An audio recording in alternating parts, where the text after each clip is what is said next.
ব্লাউজৰ পাইপিং লগাবলৈ প্ৰথমে কাপোৰখন 1 ইঞ্চি জোখত বহল কৰি কাটি লৈছোঁ।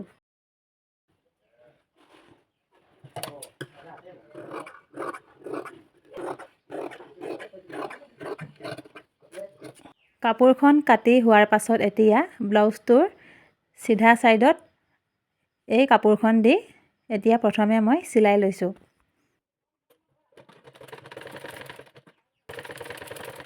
চিলাওঁতে অকণমান ভিতৰৰ ফালে সুমুৱাই চিলাব, একেবাৰে মূৰে মূৰে চিলাই নিদিব।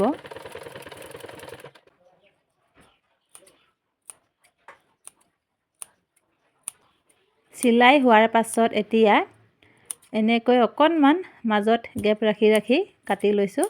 এনেকৈ যদি কাটি লোৱা হয় পাইপিং ৰছীডাল লগাবলৈ সুবিধা হয় আৰু কোচ খাই নাথাকে। এতিয়া পাইপিং ৰছীডাল ইয়াৰ ওপৰত এনেকৈ দি কাপোৰখন ভিতৰৰ ফালে মুটুকাই দিছোঁ আৰু একেবাৰে মূৰে মূৰে এতিয়া মই চিলাই দিম।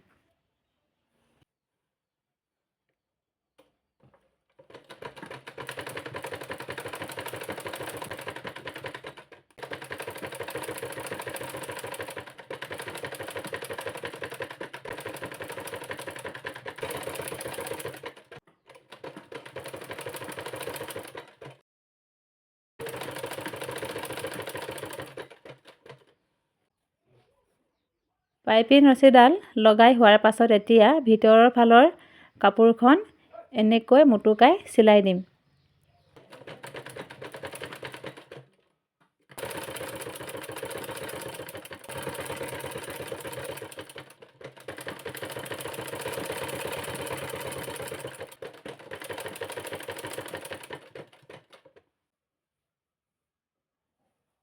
বুজি পালেনে বাৰু ব্লাউজৰ পাইপিং কেনেকৈ লগোৱা হয়? যদি আপোনালোকে মোৰ ভিডিঅ'টো চাই ভাল পায় তেনেহ'লে মোক কমেণ্ট কৰি জনাব দেই।